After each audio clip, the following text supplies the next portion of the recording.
Welcome to CSIS Online. The way we bring you events is changing, but we'll still present live analysis and award-winning digital media from our Dracopolis Ideas Lab. All on your time, live or on demand. This is CSIS Online.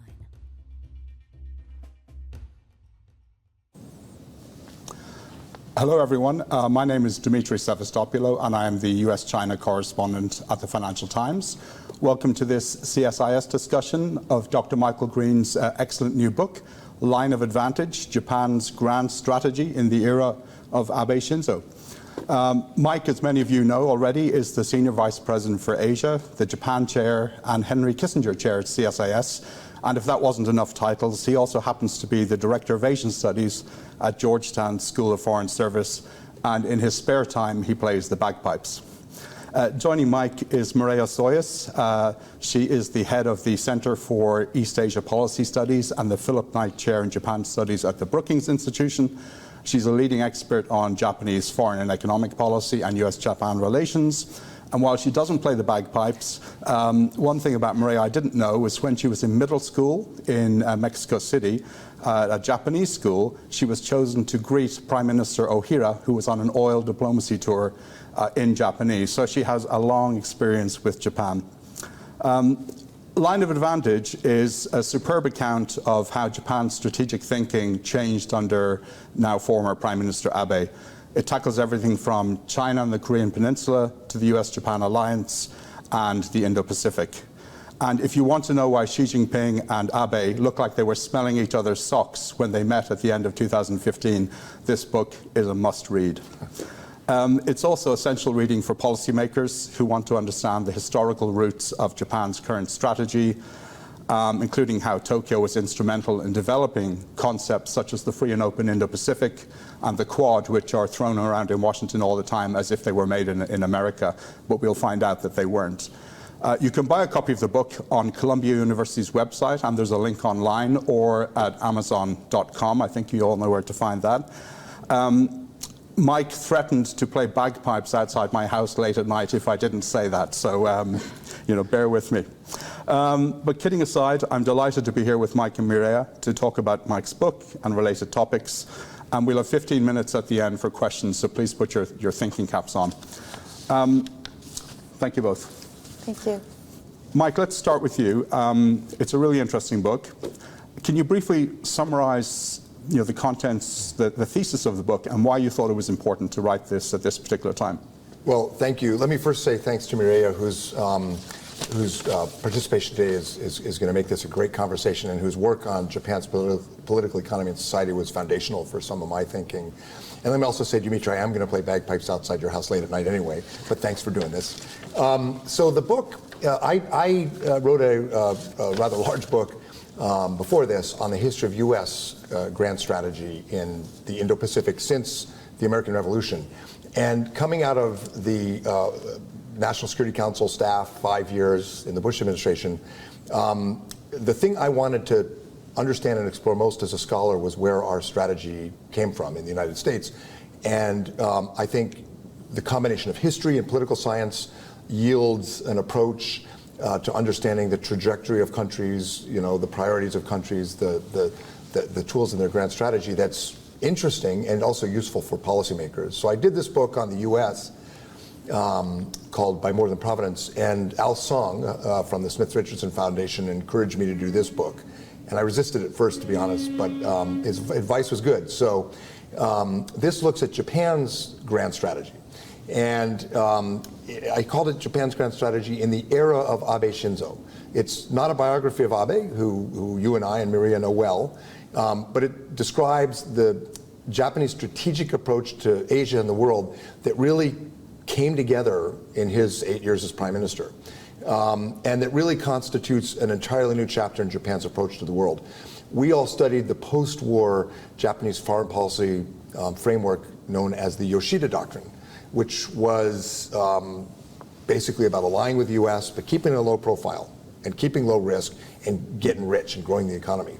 Well, that stopped working in the 90s when China rose, when the Japanese economy slowed down, and Japan lurched and struggled towards a new strategy, which I wrote about at the time. it really came together under Abe. And not only did it come together to really define a new era in Japanese foreign policy thinking that will be generational, I think, but it also constitutes the most influential strategic approach to China of any of our allies. So you mentioned sort of pillars of the Trump and Biden administrations' approaches to Asia: the free and open Indo-Pacific, the Quad, infrastructure financing. These are all core elements of Abe's strategy beginning in 2013. And now you see them being adopted by Britain and by France. And you hear the Europeans talking about Indo-Pacific strategies. So it's important to understand where Japan's strategy came from, because Japan is our most important ally as we face off against a China that's far more ambitious and coercive. But also because Japan's strategy has more fingerprints, more DNA in our strategy than even our traditional special relationship, Great Britain. In just a minute, the strategy itself, here's where political science and international relations thinking comes in. When you're a country like Japan and you face an enormous change in the balance of power, in 2010, Japan's economy was bigger than China's. China's now number 2 in the world and growing, although less right now. When I was in the NSC, the Japanese Navy was bigger than the PLA Navy. And now the PLA Navy is considerably larger. So what do you do when you face this just fundamental and tectonic change in the balance of power? Theorists say one thing you can do is bandwagoning, join Team China. Abe gave a speech here in February 2013 when he said Japan is not now and will never be a tier 2 power. So there's very little support in Japan for the idea of bandwagoning with China. Second option you can pursue is internal balancing. You can build up your own power unilaterally, so you don't have to depend on others. Classic example, an extreme example, is North Korea's pursuit of nuclear weapons. Well, Japan could develop nuclear weapons, has the technology, but a very bad choice for a commercial state and a democracy. But Japan has built up its internal power in significant ways, empowering women more, bringing the stock market more into sort of global standards, opening the tourism market. These are quantitative increases, increases in the defense budget. But the most important changes under Abe were qualitative changes, creating a National Security Council, aligning trade and security and diplomatic strategy and policy under one purpose, one unity of effort. And then you can do what's called external balancing, which is make more friends. And that may be where Abe has had the most success.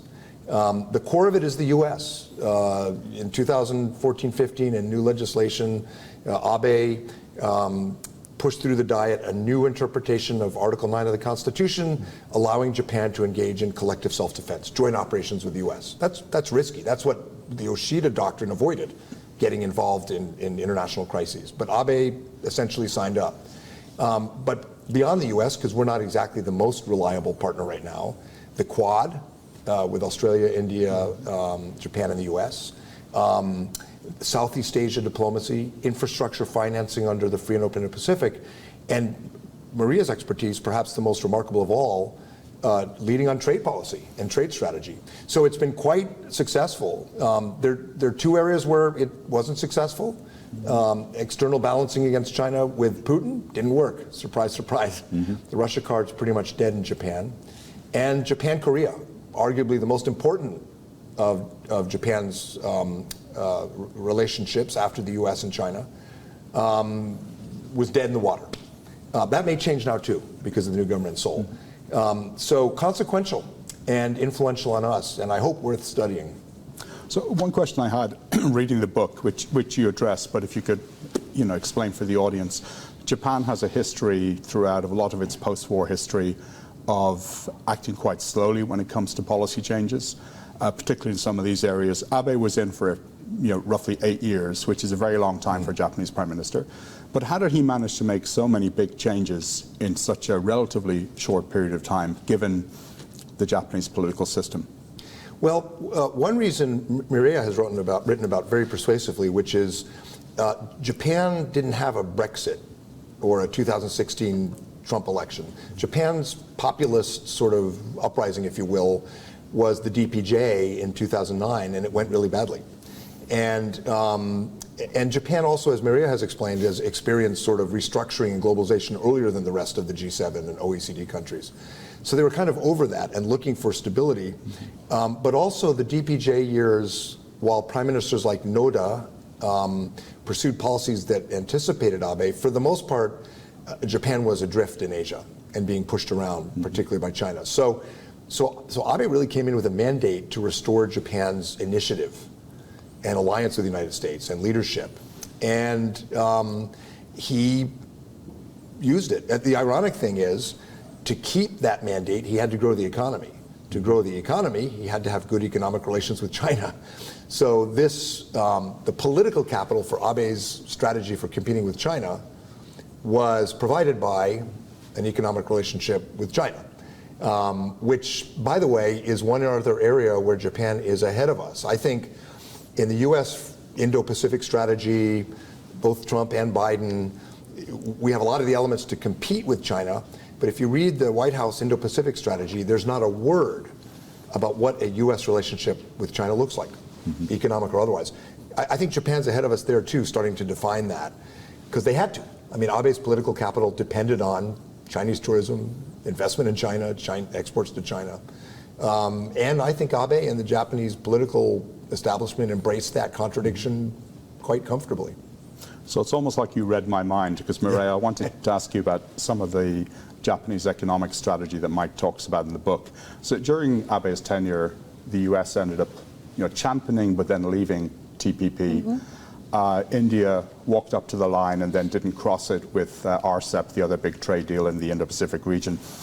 How did Abe handle those events and use them to try and propel things that were in Japan's interest in the region? Thank you, Demetri, and thank you, Mike, for the invitation to come discuss your excellent new book, and I really recommend it strongly. I think you capture very well a critical juncture for Japan, but the broader message is that Japan matters to all of us, and that if we want to find the right path for the United States in the Indo-Pacific, Japan is our best ally and partner. And it's a very readable book, and there were a number of phrases that really stuck with me, and one that you were just alluding to is that Japan is the thought leader when it comes to the approach to China. And I think that we're seeing Japan having a broader presence and influence, not only in the United States, but as you were alluding to, with other European countries. And again, I'm working on a book manuscript. The title is From Decline to Leadership, to sort of address how we thought of Japan as frozen in time when a lot has actually been happening that you alluded to. So, Demetri, to your question of how has Japan handled this unpredictable, unstable environment, especially when it comes to with two countries like the United States and India, where Japan has really put a premium on developing those relationships. And I'll focus mostly on economic statecraft. And I would say that under Abe, I think this is a time when Japan has come closest to achieving the potential of its economic statecraft. And one way this is very palpable is that Japan really overcame this passive, this defensive trade policy approach where bureaucracies were fighting one another, where the agricultural lobby was vetoing ambitious proposals, and Japan actually became the shaper and the engine of this new crop of mega trade agreements. We're talking about, of course, the CPTPP, the Comprehensive and Progressive TPP, the agreement with the European Union, and now more recently the Regional Comprehensive and Economic Partnership. And there were hiccups on those agreements, certainly because India didn't make it all the way on RCEP, and perhaps more profoundly because the United States left Japan at the altar, so to speak, of the TPP. And that was a big, big blow. Now, I think that it's not just what Japan has done in trade, but it's also infrastructure finance. Japan has been doing this for many, many years, but what was qualitatively different is that Japan articulated a vision as to why it was providing this finance and articulated a set of standards that distinguish Japan from, say, China's BRI. And more importantly, because we're always talking here in Washington about competition with China, we actually have to put on the table concrete funded proposals, and that's what Japan has done. It has put the money where its mouth is so to speak. And then digital governance, the fact that Japan has begun to codify rules for freedom of flows of data, information, and so forth. Now, how did Japan do this? Well, this is a story actually that is very well captured in Mike's book, and that this, Abe was capitalizing on decades of change. Again, the idea that Japan stood frozen is not accurate. And one of these important changes was increasing concentration of power in the executive, the centralization of decision-making, the Kante, the prime minister, emerging as a control tower, and the weakening of the foes of trade liberalization, even demographically, so to speak. The agricultural lobby is not the formidable electoral machine that it was in the past. Of course, it didn't mean that Abe completely abandoned them, but it was able to find ways to bring Japan to the table and not turn his back on them completely. Now, I think that one way in which Abe really managed the relation with the United States, of course, there was personal diplomacy. Everybody talks about that New York trip and the gifting of Trump, the gifting of the gold club. I'm not a golf player, so not exactly what he gave them, but clearly you have a mercurial president, and he clearly enjoyed the company of Abe, and that created a rapport that in some ways shielded Japan from a lot of the turbulence of the Trump years. But to me, the most significant legacy here is that Abe capitalized on these trends and enhanced them.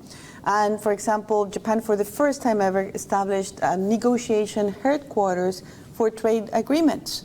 And again, we had never seen Japan with a unified voice. You cannot talk about economic statecraft without a sense of purpose, without the implementing structures, and without delivery. For the first time, we're seeing Japan accomplish all these things.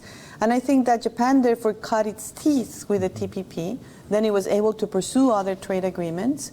And again, Japan has been innovating on how we try to create alternatives to China, how we continue to have a functional relationship with China when it comes to commercial terms, and how we diversify our partners both in security and in economic terms. So let me try and connect the book to something that's happening right now. And Ray, just sticking with you for a second. Japan went from being a reluctant engager in trade deals, and then became almost the champion, or became the champion really, when the US withdrew from TPP. It's been putting forward concrete proposals. It has been urging the Biden administration to, if it can't re-enter TPP, then what can it do to provide economic incentives for countries in the region to not go too much towards China? And they're soon about to come out with their Indo-Pacific Economic Framework. One official in the Indo-Pacific region said to me, it's a good start, but it's a fried egg without the yolk. So the question I have is this going to be significant? It doesn't include any market access, we're told, or is it what the Texans would say, all hat and no cattle? Well, it's hard to say because we don't have it in front. There's no strategy document that I can tell you this is what the framework is. So we have hints of what it may be there. I'm a little bit concerned we might be hungry, to go with your figure of speech. Because, if we don't put market access front and center, the big question is, will there be strong incentives for others to participate? If we're not competing in the same game, when you have these mega trade agreements and you come to the region, and it's a good signal. I think that countries in the region are happy that the United States is trying to put forward something. But if you don't put market integration and trying to create greater flows of trade, of investment, you're leaving the meat out of the menu again. There is the other question about durability and the fact that this is not going to be a congressionally ratified agreement, but an executive-led initiative and deal. And because, Michael Ray used this word, we become unpredictable. And we don't know who the next American president will be, but we do know that he could do away with the framework if it's not voted by Congress. Then there's a question as to whether we'll have a clear picture of what are the commitments that each potential partner is making, because it's going to be, and again, I'm using your metaphor too much, but it's a la carte menu.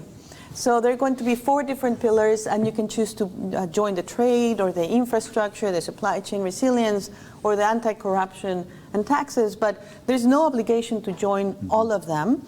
And I can see that infrastructure is likely going to be very popular, but corruption, to be quite frank, I don't see who's going to raise their hand. Maybe the usual suspects, but won't go further beyond that.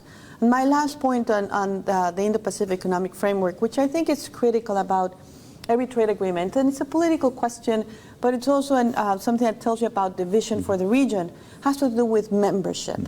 Who is in and who's out is critical, because in clubs, that's what matters, right? And again, if we just manage to attract the Japans, South Korea, Australias of the world, how much are we really moving the needle? What will be the incentives for Southeast Asian countries to join on the trade pillar? I'm not sure that there's enough there for them. But the most important thing, and I have yet no clarity, and believe me, I've asked, what is the message on China? What are you telling the region as to why, even though you call this an Indo-Pacific Economic Framework, and we know our geography, China is not expected to join? Is it because China is a strategic rival? If you frame it that way, you make it harder for others to join. I always advise, let's use the most inclusive formulation we can. And let's actually replicate the logic of the TPP. And that is, it's open to any country or any economy that wants to abide by the standards and the vision that is behind those standards. And, but I don't see yet that articulation. Mike, on the same theme, let me ask you, reading your book, one of the things I took away was that one of the reasons Abe was able to do so much was he was there for a long time. Right. There was consistency in leadership in a way that Japan really hadn't had for an awful long time, if ever to that degree. The US always used to complain about rotating prime ministers in Japan, and was Japan rotating them more quickly than Italy or vice versa? Yeah. Now you have a situation where countries in the region don't trust the US the way they used to. You join a trade agreement and then you pull out. What kind of lessons do you think the US can learn from Abe in Japan as it tries to engage more in the region and counter China? Well, there's no doubt about it in a parliamentary system in particular, like Japan or Italy or Australia. If you have the prime minister changing every year because of political instability at home, you can't get traction. You can't do trade deals. You can't do so. Much of Abe's agenda was actually embraced by Prime Minister Noda, the last DPJ prime minister, but the politics under him were so unsettled, he couldn't get it done. And if there's a danger for Japan's future strategy, or a variable that worries me, it's not a radical change in direction. There's no leader in Japan is going to propose bandwagoning with China. The U.S.-Japan alliance is too critical. It's not a change in direction that worries me, it's a change in leaders happening too quickly. Going back to the kind of pattern we saw between 2006 and 12 when you had a new prime minister every year. I was teaching Japanese politics at that time, and I told my Japanese students, all of you need to pay very close attention to this class, because at the current rate Japan is changing prime ministers and the current demographic decline, all of you will be prime minister in your lifetime. And they kind of laughed and did the math in their head and realized I was joking. But it was really hard for the US government or other governments to get traction with Japan on anything. We'll see. There's an upper house election this summer. LDP looks pretty strong. So, and the Japanese people also, I think, are a little wary of that scenario too. In terms of the lessons for the U.S., look, Abe's strategy is an American strategy. I mean, the Quad was originally, I talked about the Quad in my last book because it was proposed by Commodore Matthew Perry in the 1850s. TPP, free trade agreements, that's an American strategy. So the lesson for the U.S. from Abe is we need to be more like us. And we're doing, I give the Biden administration a lot of credit for embracing the maritime strategy approach of Abe, working with maritime allies like Australia and bringing India into the fold and connecting more with Europe. And the very deliberate approach to countering Chinese coercion and infrastructure financing. The Biden administration's on the right track and working well with allies on those fronts. But what Maria described about trade is a huge handicap. And I personally don't think that the U.S. Is stuck in the current rut on trade. I think it's a very powerful and ideologically opposed to trade U.S. Trade Representative's office, where the mission is labor rights and environmental rights, not market opening, not rulemaking, certainly not geopolitics or alliances.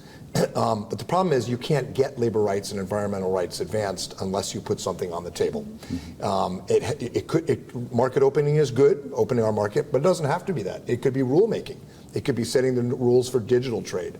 But in the current political environment in Washington, the left of the Democratic Party, part of the right of the Republican Party sees any of these, IPEF, digital trade, as a kind of gateway drug to go back to TPP. But frankly, if you look at polls and you look at American interests, that's what most interest groups in the US and most of the public want.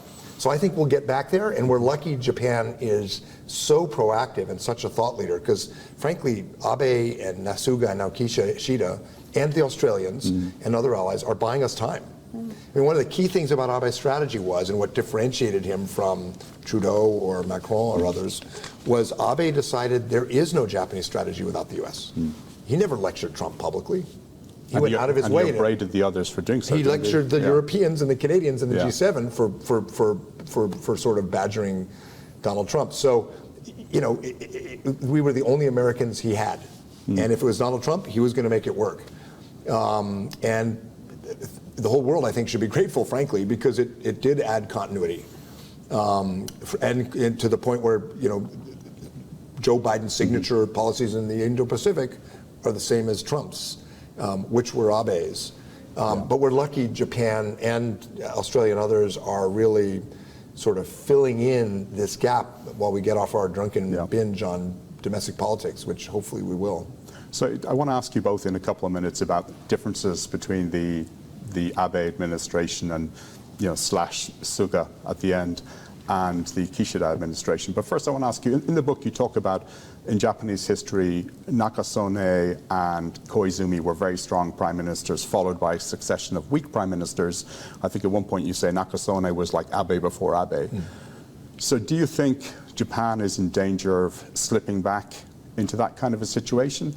And if not, who is the kind of Abe after Abe? Who are the up-and-coming Japanese politicians who might be able to accomplish similar kinds of things in the future? Maria, if you...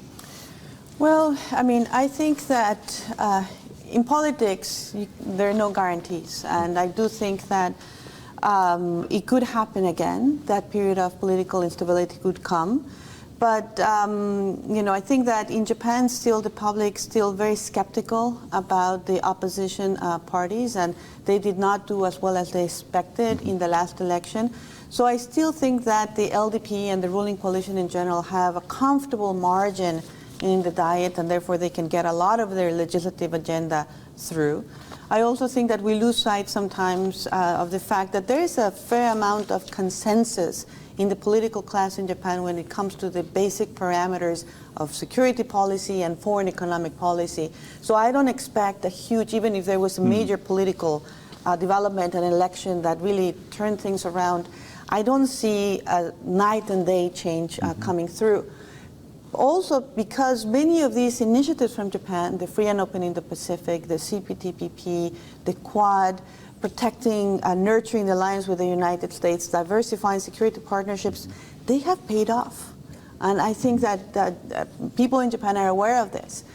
I also believe that the Japanese public is more aware of the harsher external environment. And, it's in the Indo-Pacific, it's with North Korea, it's with Chinese military buildup. But I also think that the Ukraine crisis has had a profound impact. And we're actually seeing the Japanese government doing things that it had not done before with strong backing of the public. So Japan, I think, is going to have these proclivity, to be more out there than we've seen in the past, regardless of how the domestic politics play out.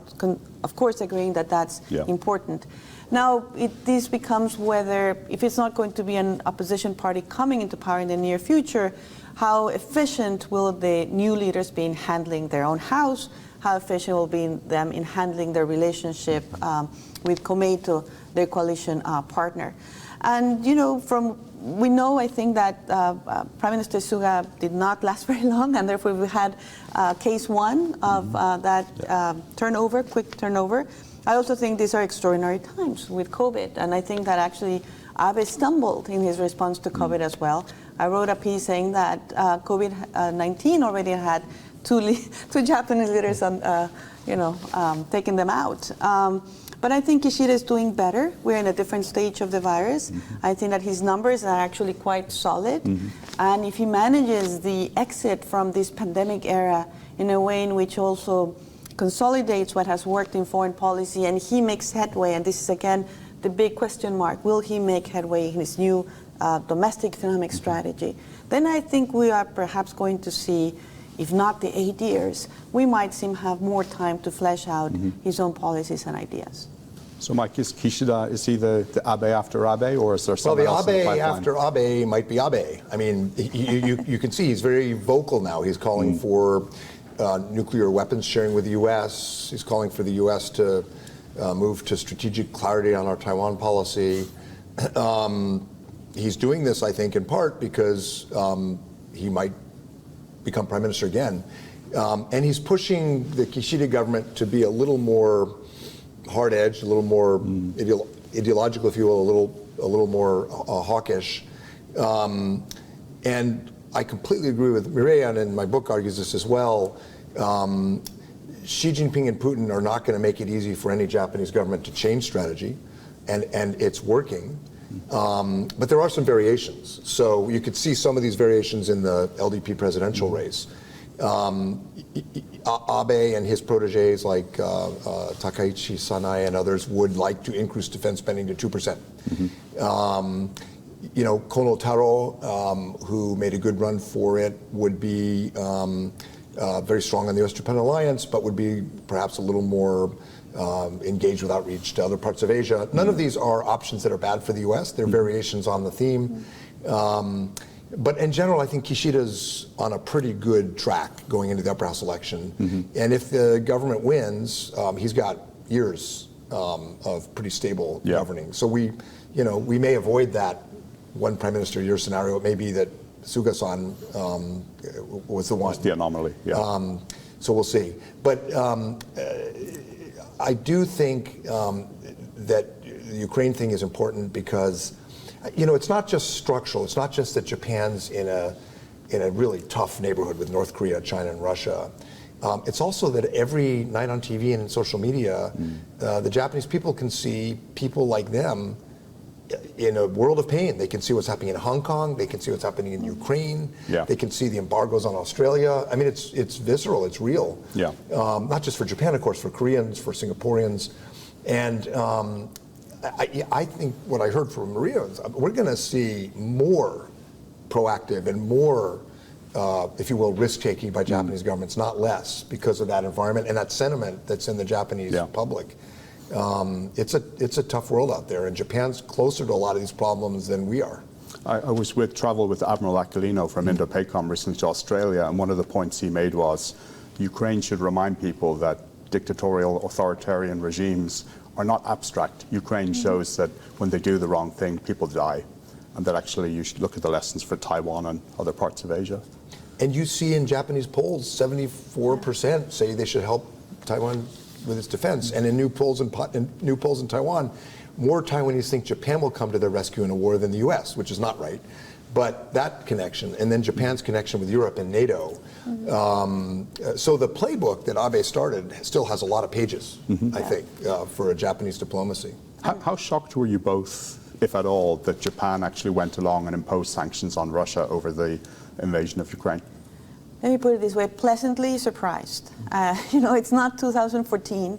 And I think that, you know, the sanctions themselves are unprecedented, and Japan has been in lockstep with G7 and the United States and so forth. And some things that we had never seen from Japan, you know, sending non-lethal aid, or even now taking in refugees, evacuees from Ukraine. But what I thought was really deliberate and well was was always in the same page on sanctions when they were announced and fulfilling them to an extent, that this would not be seen as a transatlantic response, as Europe's problem. That this was about the G7, that this was about Japan cooperating with NATO, that Asian democracies can step up to the plate, that there are connections between what happens in Europe and the Indo-Pacific. Because if you are indifferent to naked aggression, the brute use of force, the way in which we're witnessing in Ukraine, then that creates, pressures for those similar behaviors to manifest elsewhere. And we know that in Asia, there's strong concern that this may actually be happening in the not too distant future, and therefore it's important to take a principled response, but one that is backed with concrete actions. And my last point here is that what's also really very significant is that we have now coordinated sanctions, and when it comes to export control, the degree of coordination is such that you are talking about a plurilateral approach, and the United States can be reassured that its partners are going to be monitoring and implementing those sanctions, and therefore that they'll have more teeth. So I think that there's a lot to take from, obviously this is that 2-month crisis, and it's going to continue, and there will be tests of unity, of cohesion, of the blowback in economic costs. What happens if China were to violate those sanctions? Would that cohesion break? It's hard to tell, but from what we've seen so far, it's a very different Japan than what we saw in 2014. So, I mean, Mike, do you think by extrapolation, could we see Japan impose sanctions on China with the US at some point, or is that really a red line that they don't want to cross in Tokyo? No, I think it's not a red line. It's a sort of spectrum of options. And what the Ukraine crisis has shown is that when you're dealing with an authoritarian state like China or Russia or Iran, with leaders who are more isolated because of COVID, who have historical irredentist ambitions, deterrence matters. And what Ukraine is showing to other potential belligerents is there's military deterrence, but there's also economic deterrence. And I think, the Japanese government, but also the leadership in Taipei, Australia, and now Korea realize, the fact that Asian allies are stepping up to, at some risk, to impose costs on Russia is a signal that in an East Asia crisis, even involving China, there's a chance, a good chance actually, that Europe, Canada, will step up and impose costs at some risk. And will countries sanction China? Look, the Japanese government, the US government, the European governments are already decoupling on technology, imposing harsher technology controls. There are ways to move up that ladder, and it's different from Russia, of course. China's much more critical to economic growth in all these countries, much more intertwined. But I think the Ukraine crisis shows that there is a potential global alliance of major democracies. It does not include much of the developing world, of course, but for China, that's not the part that would hurt. There's a potential major coalition of countries that it could impose considerable pain on China, and the Ukraine demonstrates that. And I think that's one reason. And Foreign Minister Hayashi said China's watching when he justified what Japan is doing. I think that really enhances deterrence and complicates Chinese planning. And so it's smart for Japan or Australia or Asian allies to step up. So I've got one question for both of you, but I'm going to address it to you first, Mike. It's about Australia, and I understand you are practicing your Australian accent at the moment for various reasons. Japan, I think it's fair to say, enjoys when it sometimes has cover in the region to do things. So if Australia is being tough on China, if India is being, maybe tough is the wrong word, but increasingly willing to step up to the plate, Japan is not the odd person out in Asia. Australia is about to have an election. It's possible that Morrison will be replaced by Labour and a new Prime Minister, Albanese. There's a question as to whether that new government would be softer on China than the current government. If that happened, would that put Japan in a difficult position and leave it as kind of the odd country out in the region? I don't think so. I mean, a decade or so ago, Japanese governments, many commentators worried that a Labour government in Australia would sort of lean away from competing with China, would would be softer on China.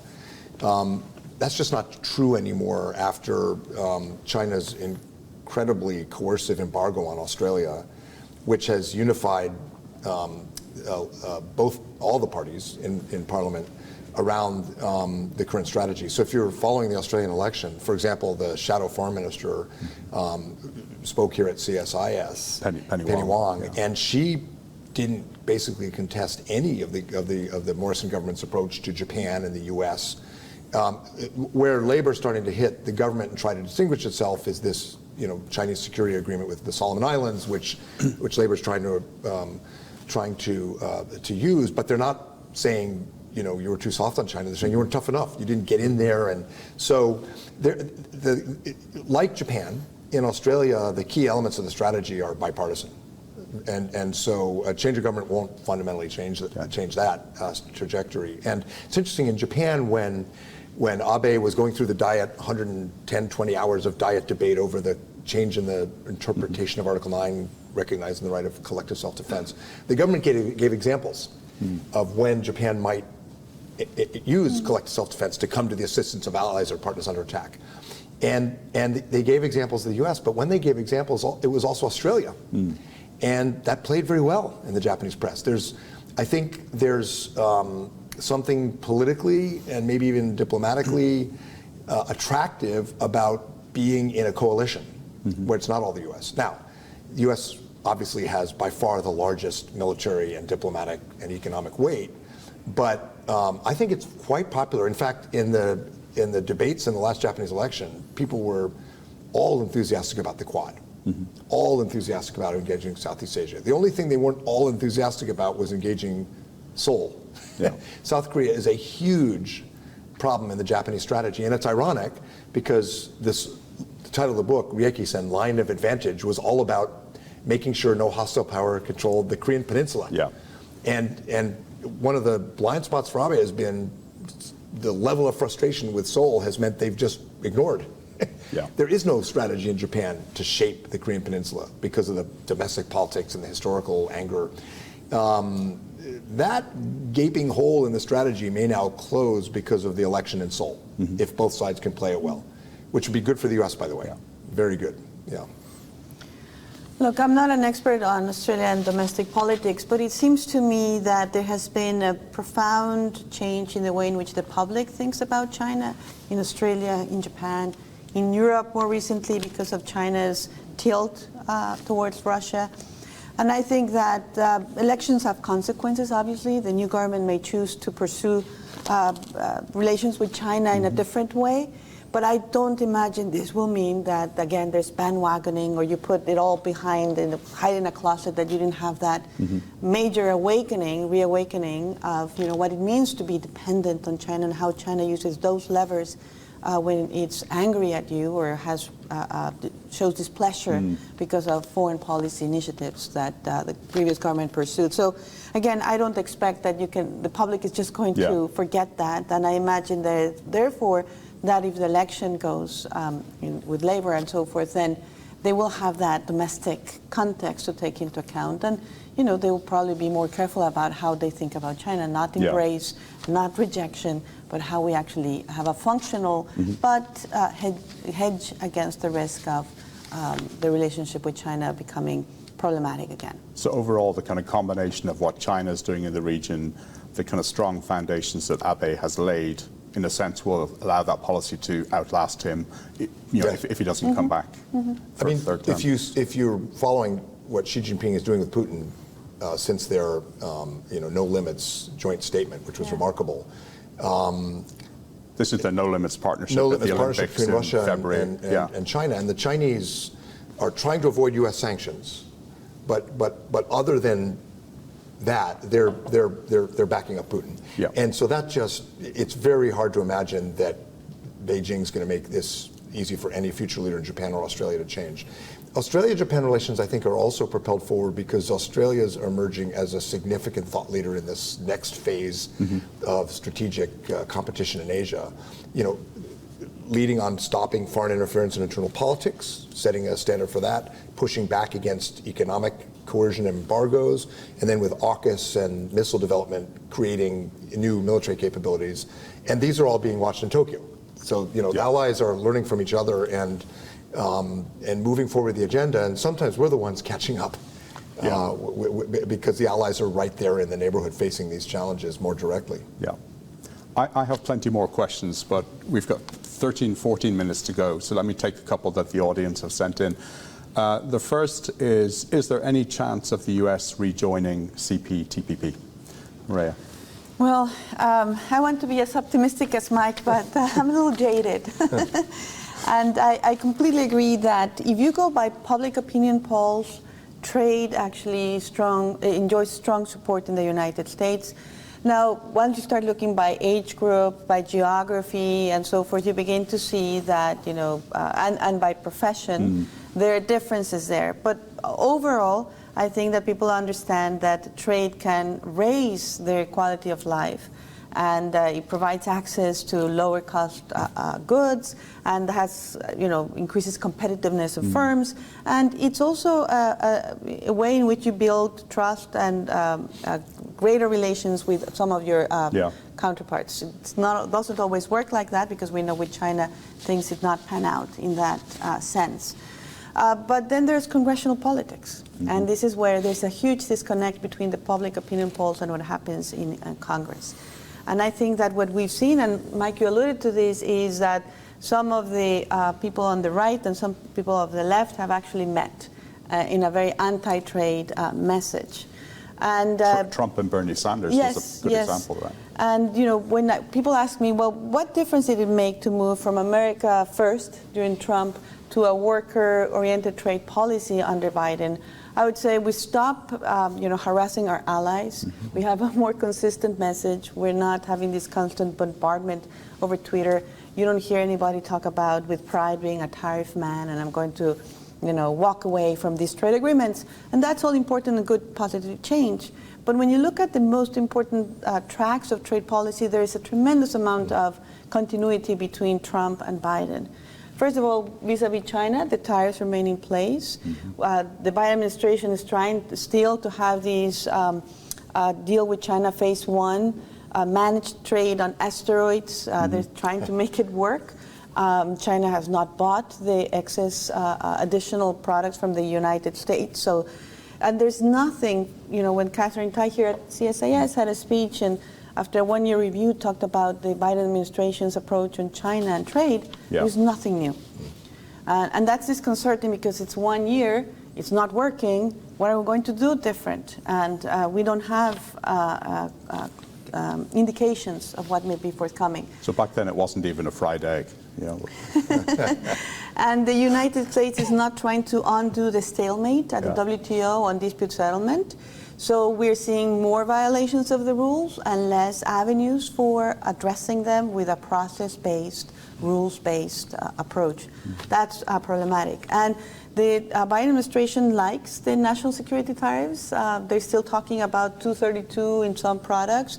And when they try to make peace with our friends and allies and negotiate those tariffs on steel away, we don't go back to the status quo ante. We have a tariff rate quota. Again, we don't practice free trade anymore. And a big push on supply chain resilience. I always tell people, if you look at the supply chain resilience report of the White House, you can very clearly see the essential contradiction in the Biden approach, in the sense that we liked ally shoring, we like to talk about trusted supply chains, but we like all the production to take place here. We're very greedy when it comes to think about where the cutting edge production should take place. It's about onshoring, it's about an office for Made in America, it's about tightening the requirements for Buy in America. So, you know, that doesn't work. You need to actually think about trade as a two-way street that benefits us and benefits them. So this is a very long-winded answer to say, I think that the moment is not yet here. I'm hoping that eventually we realize that the tariffs have not made us more prosperous. On the contrary, that the consumers are paying the price, that we're not really fully repairing the relations with our allies. very importantly, the boat is living without us because of the CPTPP and the RCEP, and we have not been able to make a dent on China's industrial policy. So something has to change. And Japan is the U.S. best friend when it says, come back to TPP. That should be option one. But so far, I don't see the domestic politics in Congress or in this administration really ready for that major step. Mike, I'm a little more optimistic, a little. I mean, I also think CPTPP will be very hard, and what we really are more realistically going to achieve is a digital trade agreement or some sort of stepping stones. But the reason I'm slightly more optimistic is because I think the problem is not Congress so much as it is the presidency. And in swing states like Pennsylvania, Ohio, and Michigan, CPTPP is just too controversial, particularly in the primaries, where the Trump MAGA base and the labor union base and the Democratic Party have an outsized influence, and both those interest groups or political groups hate TPP. A professor in Eastern Ohio said to me during the 2016 campaign that NAFTA, that trade deal, was more unpopular in Eastern Ohio than Osama bin Laden, and he wasn't joking. Exactly.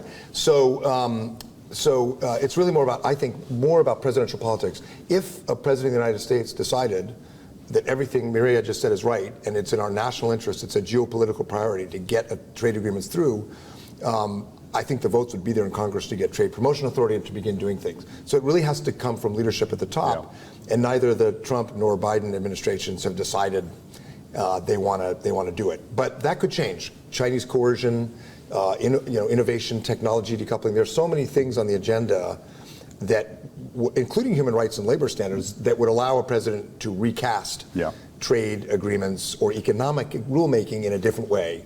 But it's not been something that either President Trump or President Biden have wanted to do. But we're paying a huge price for it in many, many ways, and that, I think, is something that could change. We have another very good question which is related. I'm not sure who it's from, but do you think China's application to CPTPP, which was last September, I believe, will be seriously considered? And if I can just tag on, my sense, and tell me if this is wrong, is that within Japan there's a debate with the trade ministry essentially would like China to be involved, but the foreign ministry and other parts of the Japanese government are more hesitant. But can you kind of unpack that? Sure. I mean, it's very seriously considered, and we should be paying very close attention. It's not going to be dismissed out of hand. And I think that Japan and the other remaining 11 CPTPP members have a huge, almost an existential question in front of them. And how they handle China's application really boils down to me to the reading about China's intentions now in the next decade and so forth.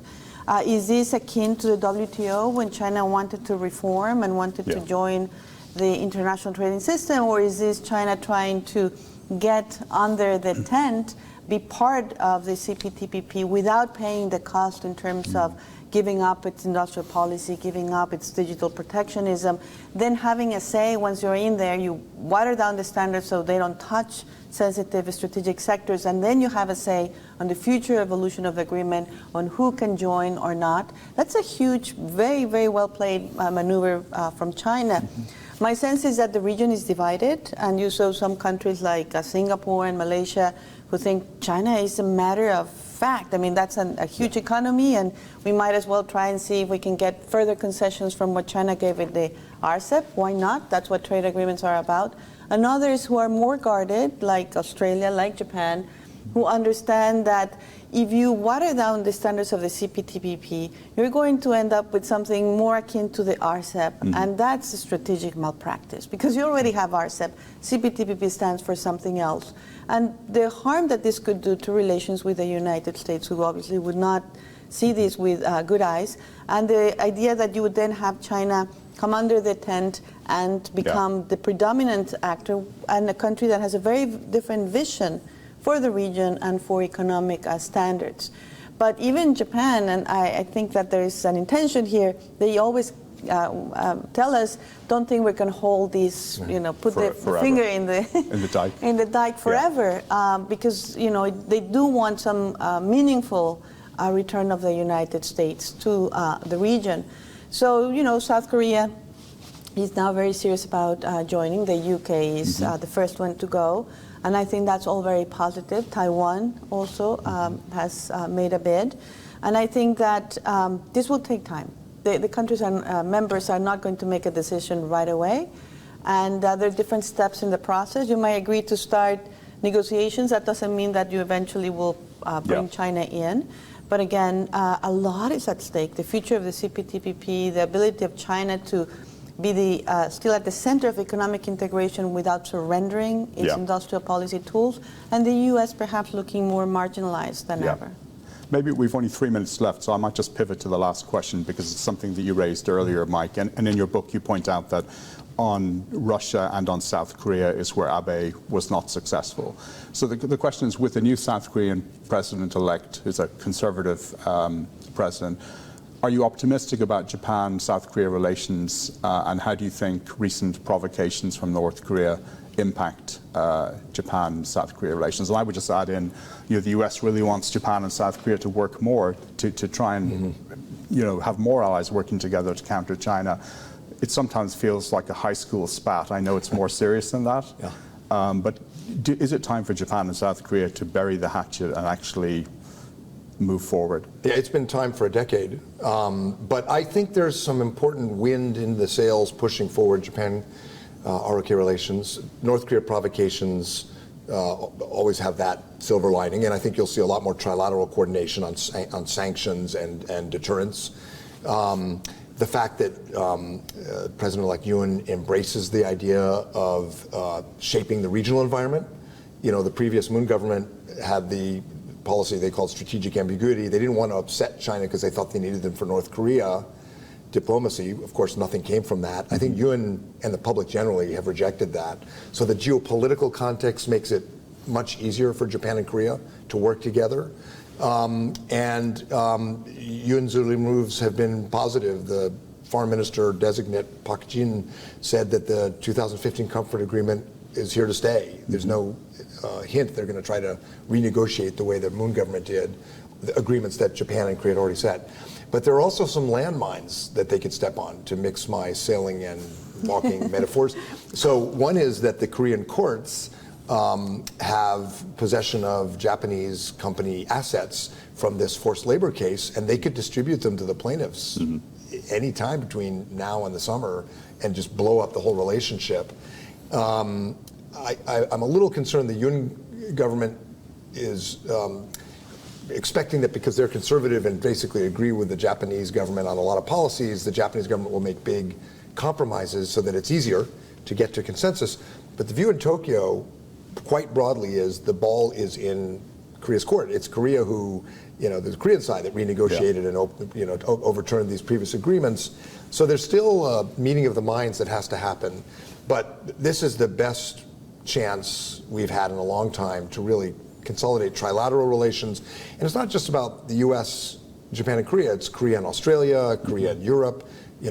Korea is an important player. And under the Moon government, they've tried to stay out of this competition in Asia. And so a real opportunity, but it's not just going to happen automatically. Tokyo's going to have some finesse and diplomatic flexibility. And, Japan has not done that the last 8-10 years, but perhaps now there's a real opportunity. Well, unfortunately, we're out of time. So I'd just like to say to everyone, it's packed with a lot of meat in here. It's 220 pages, so you can read it in a couple of days, maybe 3 days. And it has an index, so if you're one of these people who does the Washington read and just wants to see if you're quoted, you can check that out too if you buy it. I'd like to say thank you to both of you. Great to see you in person, and it was a good read. Thank you. Thanks, Demetri. Thank you very much.